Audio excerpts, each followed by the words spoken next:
It is Saturday, October 6th here in Zone 7A, North Carolina. I thought I would just show pretty much the last gasp of my garden here. I doubt if I'll film another overall video, maybe a couple of small specialized ones. But okay, let's get started here. I'll try to do a fairly quick overview and not cover too many of the plants that I covered before. I'll show a few new ones. Okay, this is where what I call my rock garden. It's not a traditional rock garden. I just call it that because it's got some rocks, a few rocks in it. Okay, and there's an astilbe. We've seen that. Here we have a vanilla spice clethra, which was very nice this year. Here we have a Hyperion headcoat, which is really foliage-wise growing like crazy. I've got numerous of these. They just had a minimal bloom this year. Didn't attract a lot of pollinators. They should have a big flush of blooms next year, and we'll get a better idea about the pollinator situation on them. A couple of purple nanho butterfly bushes. Not looking so great right at the moment. This is chocolate mint, and it really does smell minty. About the mintiest smelling plant I have ever run across. I doubt if I'll be planting it again because it is pretty much a bust pollinator wise. Here's one thing that's going to be a bust next year. It may not live through the winter unless it just comes back from the bottom. It showed a few signs of coming back from the bottom. This is Jupiter's beard here. It just has not done well ever since I set it out just, I don't know, a month ago. Here we have our turtle head, which ordinarily it would do well pollinator wise, and this had like tons of blooms on it. But the bumblebees have so much else to choose from. Why should they, waste all their energy muscling into those turtle head blooms whenever they got just things that are much easier to get to? We have a Mars Madness hibiscus. The critters, some kind of bug loves to eat on it. I don't know what kind of bug that would be. Some milkweed. I did have some caterpillars on my milkweed this year, and actually I wound up with 3 chrysalises, which hatched. Not a whole lot for the amount of caterpillars I had. I probably had like 30 caterpillars overall, so I'm talking like 10% survival rate, which I brought one of those 3 was inside. It hatched out when I was gone and I had to hunt it down, but I found it and released it. It did well. Okay, here we have a Sonic Bloom Pink Weigelia. This one here in this location has done much better, healthy foliage wise, and the few other ones I've got, none of them have been blooming too much, but I have seen blooms on them in the past.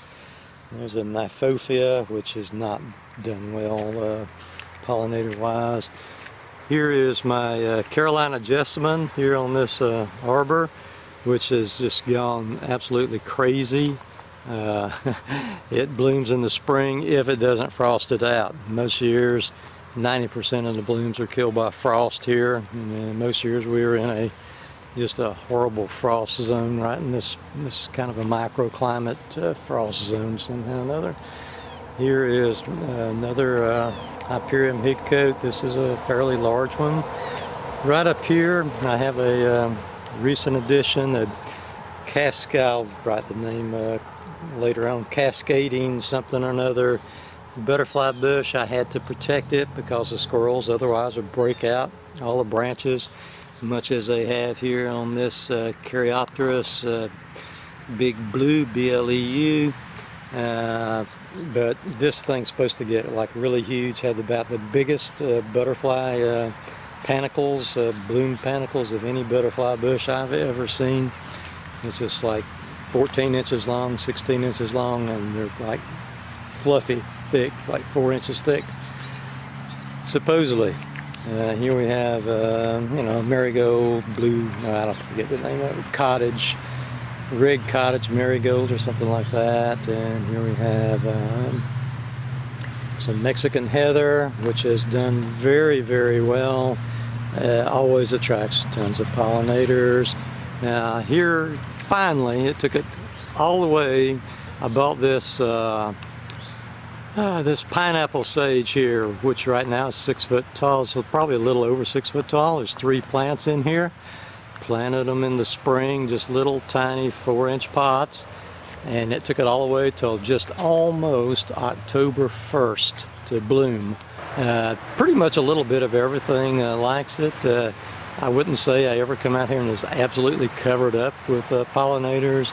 The hummingbirds, I think, would hit it very heavily if they didn't have much of anything else, but as it is, they hit it lightly. Same with my carpenter bees. I wish I didn't. I actually wish I had more bumblebees and fewer carpenter bees. I guess, I don't know if carpenter bees considered a type of bumblebee or not, but anyway, I have most of the bumbles I have are indeed carpenter bees. But anyway, believe it or not, there's more. I don't think you can tell now because the sun has gone in and we had a little wind a while ago, but there's more generalist type bees that are able to access the nectar on this than I would have thought. We'll just get a little bit of a close-up of the blooms here. Take a picture of it. Yeah. But yeah, there's more smaller type of, to me, unidentifiable pollinators. Even honeybees seem to be able to access it. I think what happens lots of times is your carpenter bees gets in on a lot of this stuff and nectar robs it, which later on it provides an avenue for other pollinators to come right behind them and nectar rob through the same hole. I think that's a lot of what's going on that, to tell the truth of the matter. And here we have some more, some zinnias. I did have a large amount of zinnias that was through the middle of the garden here. Let's see if I can get around here. All through in here, it was just zinnia, and they were covering up all my perennials, and a storm came through and just tore the smack out of them. So I pulled up a lot of the zinnias other than what is here on this one pole, and I left these particular zinnias, red beauty zinnias. Oh yeah, and I'm going to take a look at this one bee here, and this is a bumble. I was hoping I could get a view of it because I've been seeing it several days and I've been trying to identify it. So if anybody out there, I may even do a separate video, identify this bumblebee.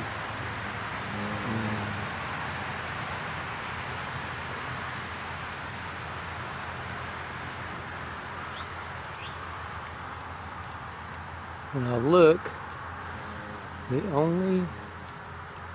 see, it's got a yellow head and about 3 yellow bands on its bum. Except, you know, the very end is black.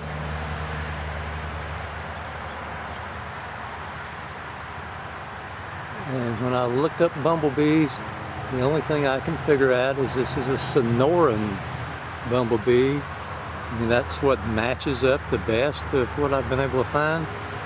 Except that we're in North Carolina, the Sonoran bumblebee is not on the coverage map for this area for the Sonoran bumblebee.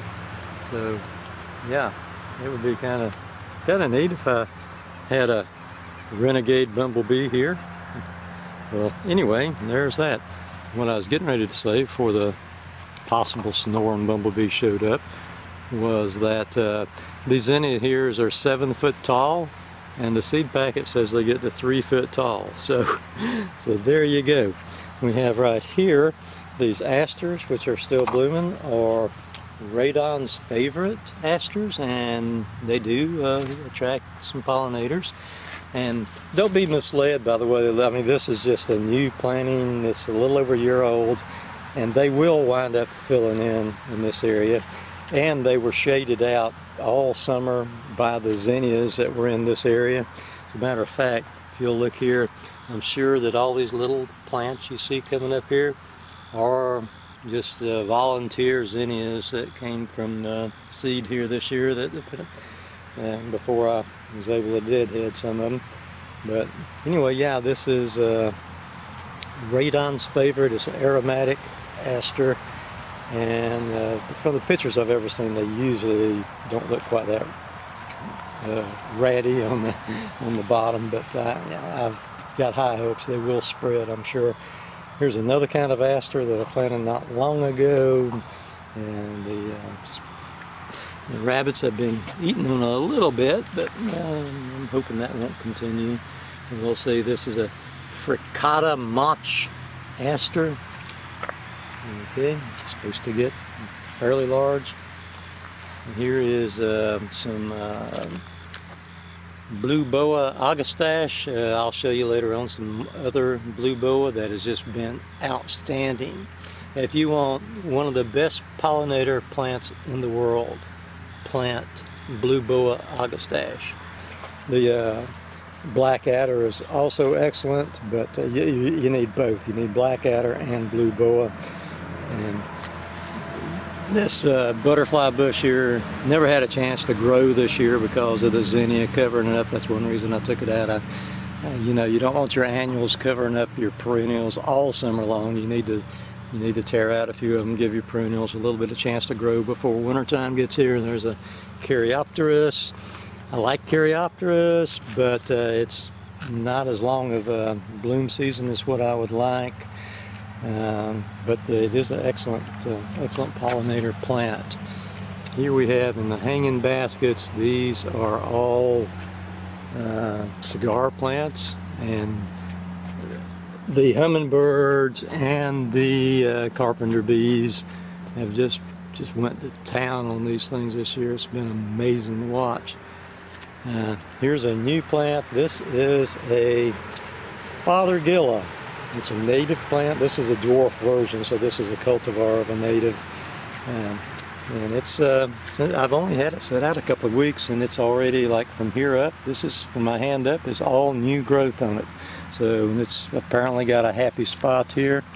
It's right on the corner. It will have bottle brush looking type of excuse me, blooms. I think it's in the spring to early summer. I'll have to look it up. But I'm going to wind up. I had a Caryopteris right in this little bare spot right here.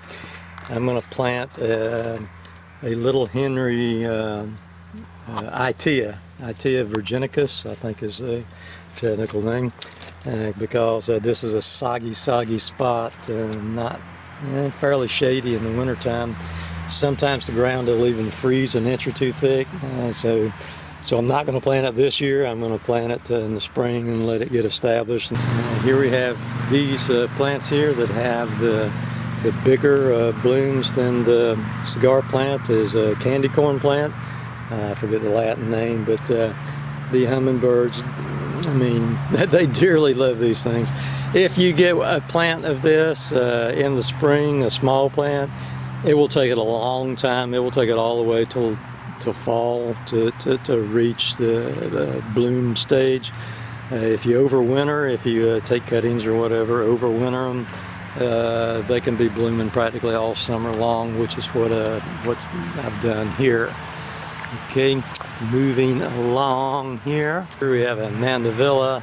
A lot of people will claim that a mandevilla, and there is a tiny butterfly right in the throat of that sucker right there, which kind of shocks me, because a lot of people claim what a good pollinator plant that they are. I've not really found that to be the case. Maybe just a slight amount.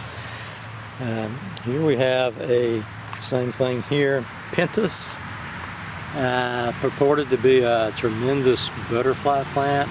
Never seen a butterfly on this, never seen anything on this.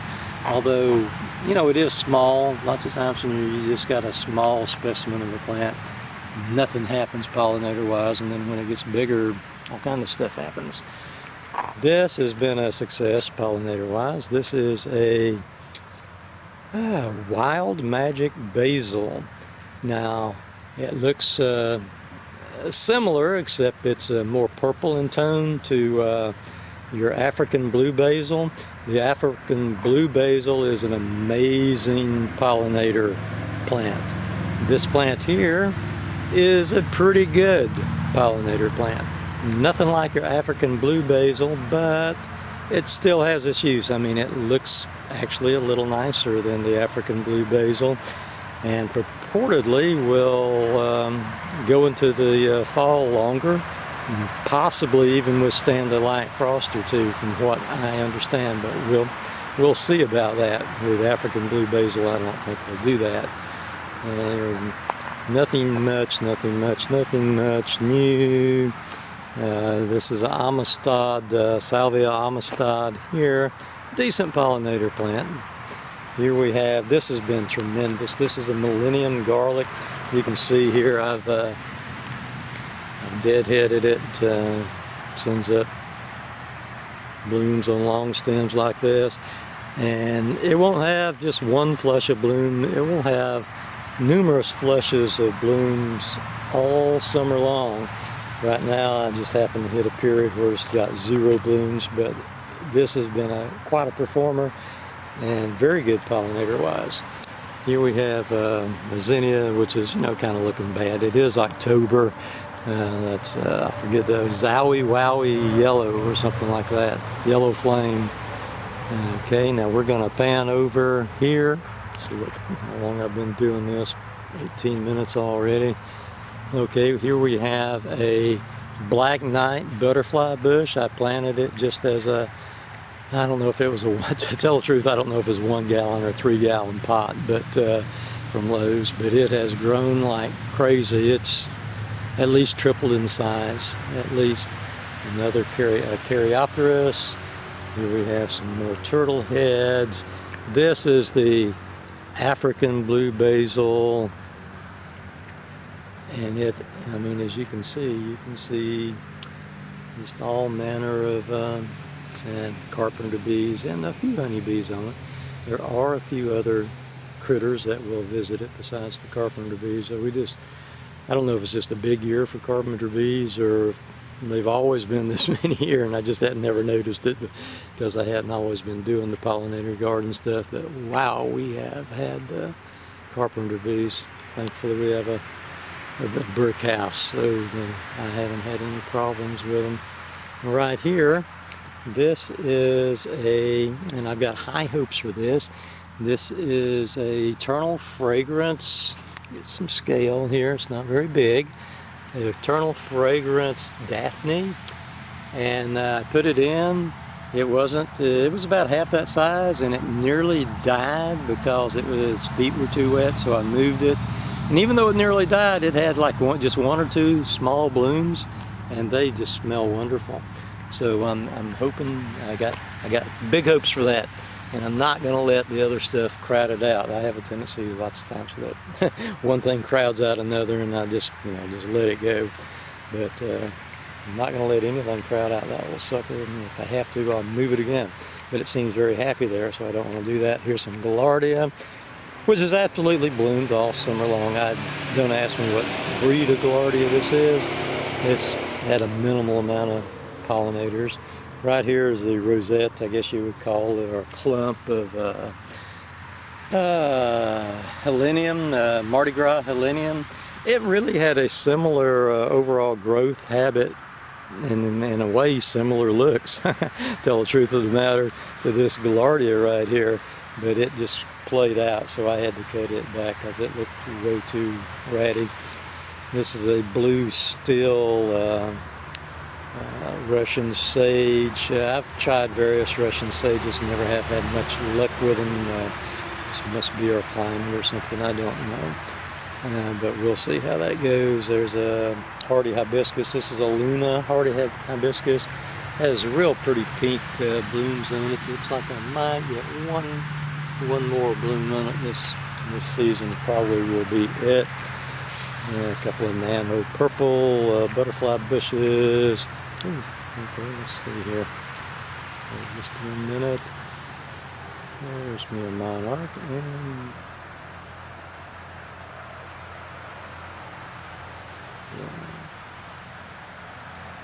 there we go.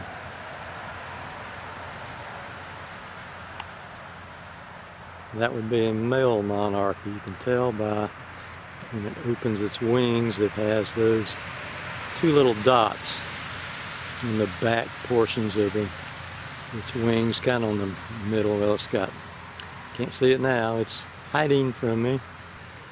Okay, and mostly, let's see here, some Hyperion higcote here. I've got 3 of these, and in the background, which just looks like a green mat, I'm sure on video, is my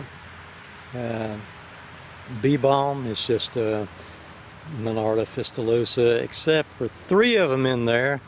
You can't really, it wouldn't show up on film, but I dug into it and stuck 3 the red Jacob Klein in there. So we'll see next year when it blooms how the Jacob Klein have done.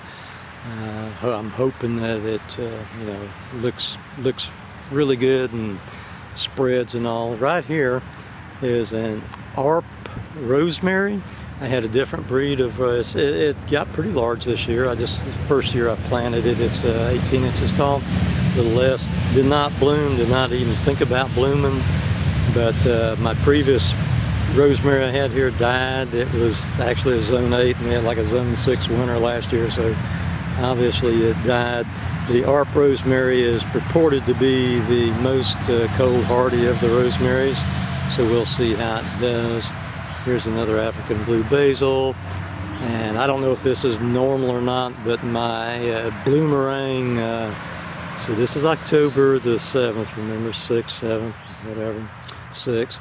This is my bloomerang lilac, which has been a drastic disappointment. The leaves have pretty much all gone on it for the season. I think that's normal, but I may eventually pull that sucker out of here. Here's some Salvia Greggii. I think this is Desert Solstice. It's not been as nice as a lot of my other Salvia Greggii. I may wind up just yanking it out and replacing it with another kind I've got called Maraschino Cherry, which just has been given a much better show than this. Here's my dwarf Joe Pie weed, and even though it's over 5 feet tall, that is dwarf, because the wild Joe Pie weed in this area, I've seen it like 8-9 foot tall. Here's a Betty magnolia plant, which is about 2 foot tall at the moment. Okay, and coming up the other side of this bed, I wish the sun hadn't gone down. The other side of this bed, we've got some more Blue Boa Augustache that I just recently put in here. Okay, this is Vitex, by the way, these larger plants, Shoal Creek Vitex. Haven't really bloomed a whole lot, but I'm still giving them a good chance. I'm hoping for the best on them. There's my monarch again, right there on the purple Nanho butterfly bush, and he likes to hide from me. Wow. Okay, enough of him. Right here we have the Crocosmia lucifer, which you know, if you do hummingbirds, plant a little bit of Crocosmia lucifer. It does have a tendency to flop, however, so bear that in mind. There's a Miss Molly butterfly bush. It does have a very compact growth habit. If you've got a small space, I think it would be a pretty good one. The panicles on it is not quite as robust as what I would like to see on a butterfly bush myself, for my taste. And yeah, I'm not thrilled with it, but for a small area, maybe so. Okay, right here, this is 3 new additions that I'll probably be putting them somewhere else, or part of them anyway. And I just stuck them here for lack of anywhere better to put them at the time, about a month ago.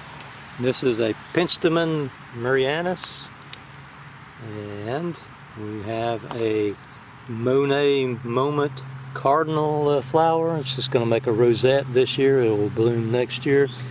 Okay, Monet Moment cardinal flower, and Black Truffles cardinal flower here. Supposedly it needs a little bit of shade, but right now it's in the shade of this African blue basil, Later on it'll be in the blazing hot sun, so we'll see how it does. I may have to for sure move it to a little shadier spot, and at least, you know, quarter shade or something right here. And we got more of the Crocosmia lucifer. Right in here we got a foxglove. This is going to wind up being a 3-year foxglove. We got some sort of native wildflower which has come up off to the side of it. Selene reglia, I think, may be the name of it. It's not. This is not an Indian pink, I'm sure. I think this is maybe something called Selene reglia. That's the Latin name, or at least close approximation of the Latin name. So I'm going to leave the little wildflower there, since that's going to be a perennial, and the foxglove will die next year after it flowers out. Okay, we're going to move on way over this way now.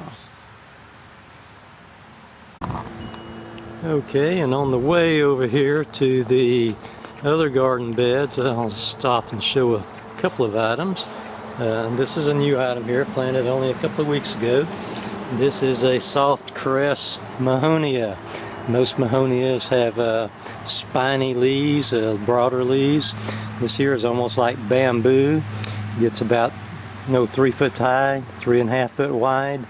Yellow blooms, supposedly about like in the middle of winter almost. And this has always been a problem area, so I'm hoping for the best here. This is some kind of weird plant called Gentine cross, I think the name of it is. I've had it for 1.5 years, and it's always remained pretty small.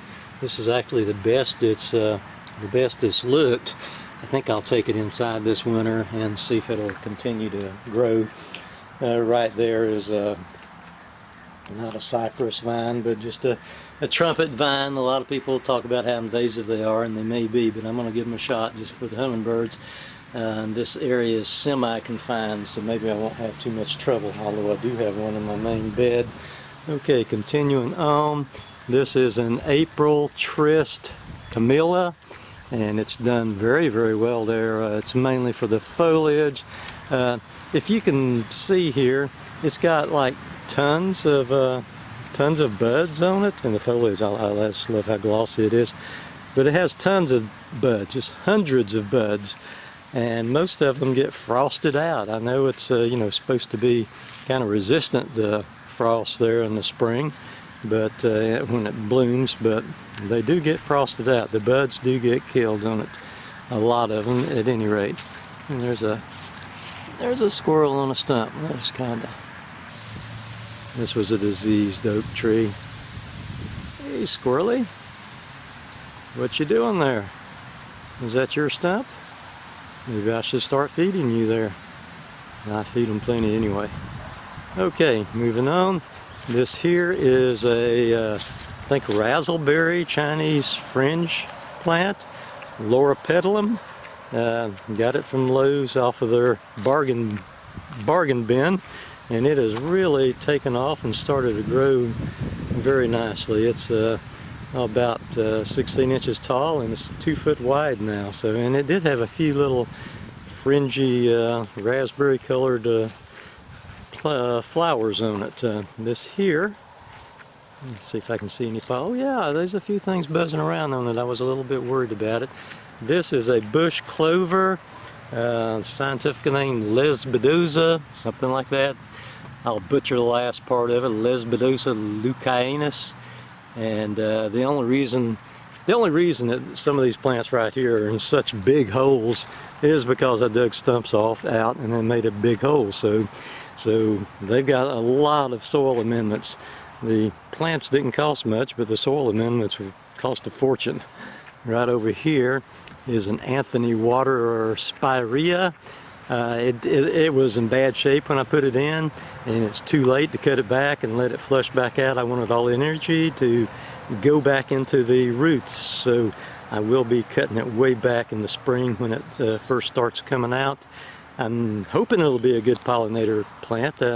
Like I say, this is the Anthony water spirea. If this turns out to be a bust pollinator wise, I will put a little princess spirea here. I know from looking online at some of the videos that the Little Princess really does draw huge amounts of pollinators. Not so sure about the Anthony Waterer. And here we have my Mexican sunflower. Let me get where the sun is not killing my view of things here. As you can see, we have numerous monarchs just circling in it, land on it, nectaring off of it. Just they just love the Mexican sunflower. That's just all they are to it. Whoa, there's a good view of them right there. There we go. That's what I want.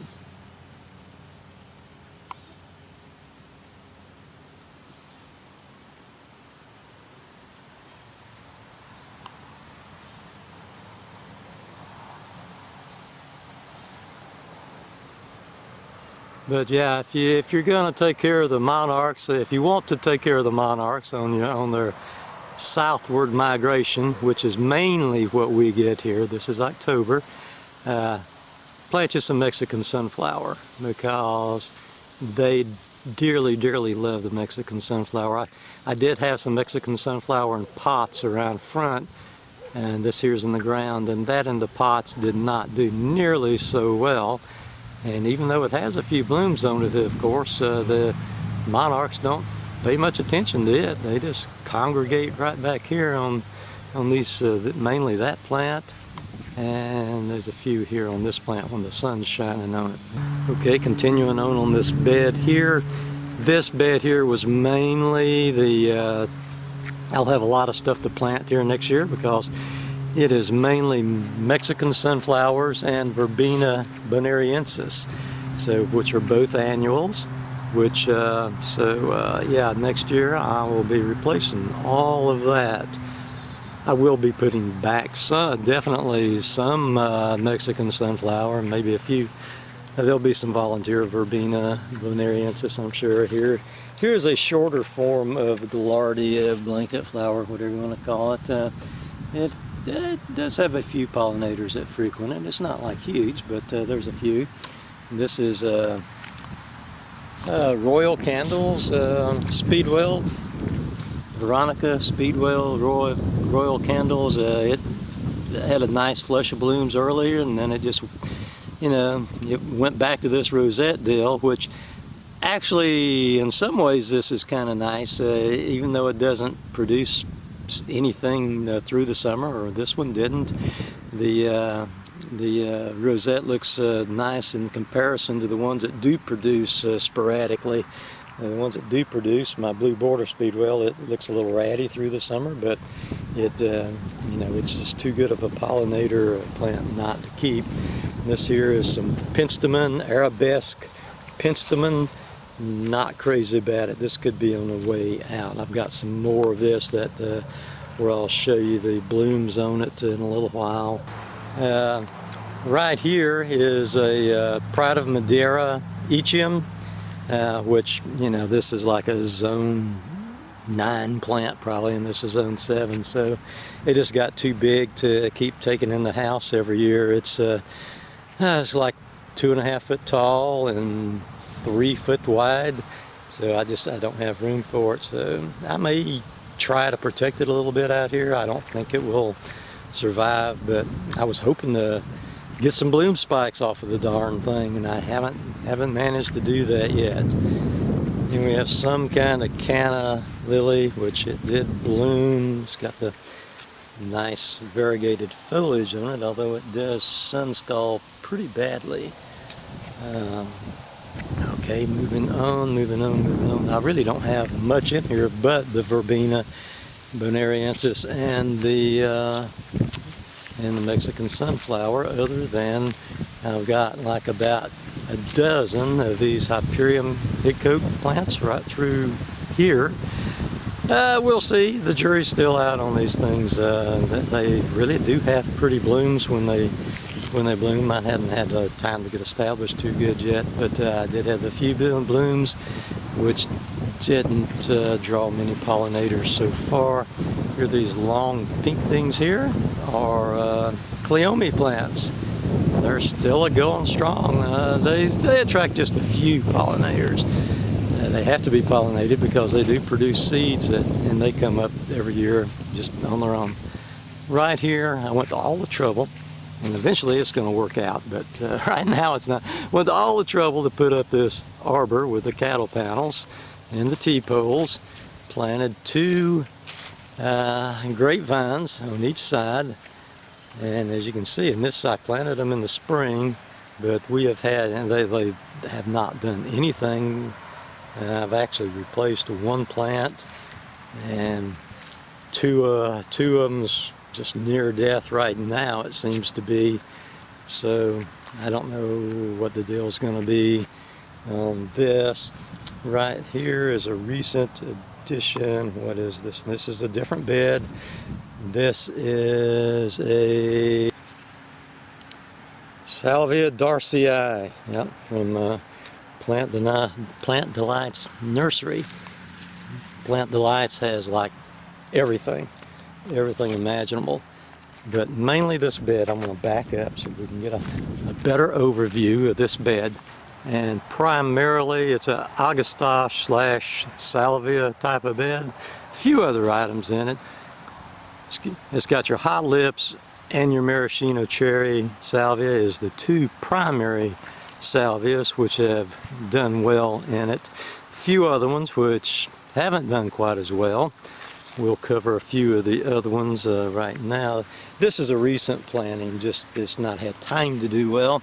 This is a Baptisia. What kind of Baptisia do you ask? This is a Baptisia blonde bombshell. So I'm hoping for the best for it. Let me go to this small bed here just temporarily. The idea here is to, originally I wasn't going to have anything except the three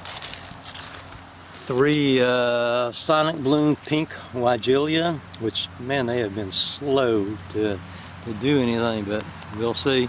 So anyway, I wasn't going to do anything because I figured these 3 would flush out and fill this bed in quickly, but so far they haven't. So I have got another Baptisia here. I think it's some kind of candelabra, like blue candelabra, I guess is the name of it, Baptisia. So I think the Baptisia itself would just about fill that bed in if it did well. So I'll wind up having crowding problems there later on, I'm sure, which, you know, what else is new? Right here is the blue boa Agastache, which, oh man, plant blue. If you're a pollinator garden person, you may not look like much right now because it's gone over, and it still pulls in a certain number of pollinators. It's bloomed its heart out all summer long, tons and tons of pollinators. Blue boa Agastache, I cannot recommend it highly enough. And there's some Russian sage. I have a love-hate relationship with Russian sage. I would like to have a beautiful bed of it sometime with just it, and, you know, prepare the soil especially for it. But in this area it may rain so much and have so much fog that it still might not do well. So I keep trying, but anyway.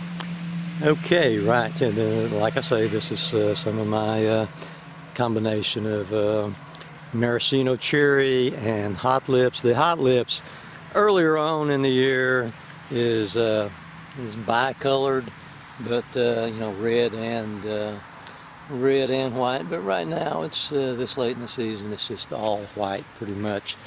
We have some lavender here, which I'm hoping for the best on it. It's just bloomed just a very minor amount. Let's see, there's a little sprig of bloom there, and there's another little sprig of bloom.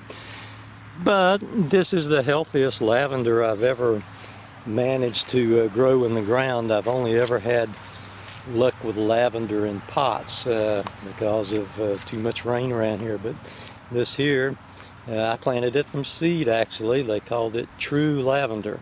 That's all I know about the seed. It said True Lavender on it. So yeah, this is the penstemon, the arabesque penstemon I was talking about, and really kind of only minor pollinator activity on it.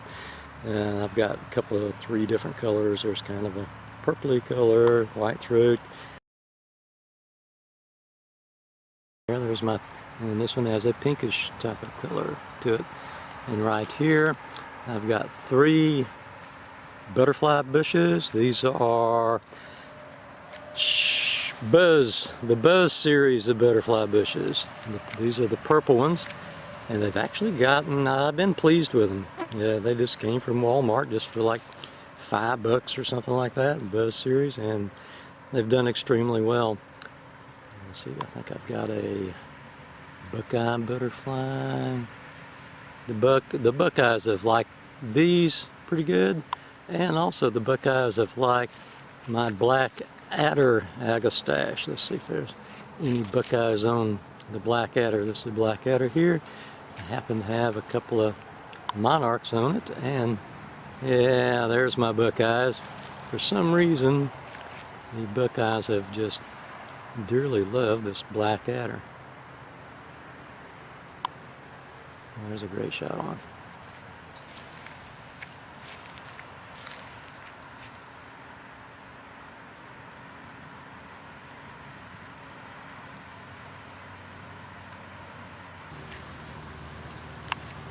Okay, so moving right along here.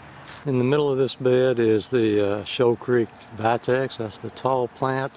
This is my best Shoal Creek Vitex. It's so obscured by all the other foliage you might not be able to tell, but this one is really spread out quite a bit. It's probably 4 foot wide at least. Hasn't really bloomed much, but I've got high hopes on it. Here's another Black Knight butterfly bush. It's got a few blooms on it, not too many. Continuing on around here. Here we have another loropetalum. This is a snow panda loropetalum. It came from the bargain bin at Lowe's, and it now looks as good as our more expensive loropetalums. So yeah, it's been pretty much of a success story. Okay, we're going to continue around to the side of the house here. This upturned fish pond here. I don't think it really is a breeding ground for mosquitoes because I never do see any larvae in it. And this one particular turtle, absolutely, this is its home in the summertime anyway. He's lived here for 2 years. He comes and just about any time of day you want to look, he's there, and he is alive. Trust me, he's not always in that same position, so he is alive. Okay, moving on here. I think I've only got about one other thing to show. Wow, there's a cleome. Came up in the middle of my garden. It's the first time I'd even noticed that. Maybe I should stay out in the veggie garden more. I've got some peppers there that's been just kind of average, nothing much. The okra, however, has done extremely well this year. It's probably about 7 foot tall, and I've got just tons of okra off of it. The blooms aren't too much showy right at this moment. They're more of a morning thing. Right here is where I planted 8 New England aster, and the rabbits have been just devastating them. At one particular time, this plant right over here, for example, I'll show you one. Let's see. At one time, this plant right here was 3 times this tall, and you can kind of see where the rabbits have just been eating it. But I got the other fence up quick enough to where it should do just fine. And you can tell how much this stuff has spread. I mean, it's not been out here long, and most of this, you got your main plant, and then all kind of offshoots, and all these offshoots is where it has spread, except for one little clump of crabgrass there. But yeah, it's just like this plant here, for example, and this has only been in a couple of weeks. It's got a couple of offshoots up there, one offshoot back here, a couple of offshoots to the left. So the New England aster is going to quickly take over this whole garden bed. When it gets up big enough, I'll remove my fence, although I know that will mean the rabbits will annihilate the bottom foliage on it, but that'll be okay. That'll give it some air circulation anyway. The bottom foliage on this aster has a tendency to mildew anyway. So yeah, this is my New England aster. And right down here, I did some strawberries down here, a big raised bed of strawberries, which don't ask me what breed this is. This is two different kinds, but I planted them fairly late, and they've been kind of producing a little bit, just a little bit through the summer, not enough to really get you know, a bowl of strawberries or anything, but an occasional one here and there. And they've sent out a few runners. I probably put 20 plants in here to begin with, and yeah, they're sending out runners. I'm sure this time next year, the way it's going, it'll just cover up this whole thing, and you may not be able to see it out through here. I have planted some fruit trees. Let's see. I've got apple, pear, peach, and these small trees here. Let's see if I can zero in on a small one. Come on, where are you? The sun's killing me. Okay, and these small trees here, such as that one, are pawpaw trees. And we'll see, supposedly that's a native tree in this area. However, I have never seen one anywhere, so I ordered these online, planted them as 4 different varieties of pawpaw. So I'll try to update my little orchard here eventually. One little side note on the pawpaw trees, it supposedly is the host plant for zebra swallowtails, and I'm hoping to get a few zebra swallowtails, but not so many so quick that the caterpillars totally just destroy my pawpaw trees, which can happen pretty easily when you get a bunch of caterpillars and small trees. And I don't really have anything that I could put them off onto, because they're a little bit like monarchs and milkweed. Supposedly the pawpaws are the only thing that the zebra swallowtails will eat. And I have had deer. I don't know if you can really tell it on this video. You definitely can on this tree here. I've definitely had deer nibbling on, to a certain extent, on all of these fruit trees. And I'm not going to really take that big of pains with them.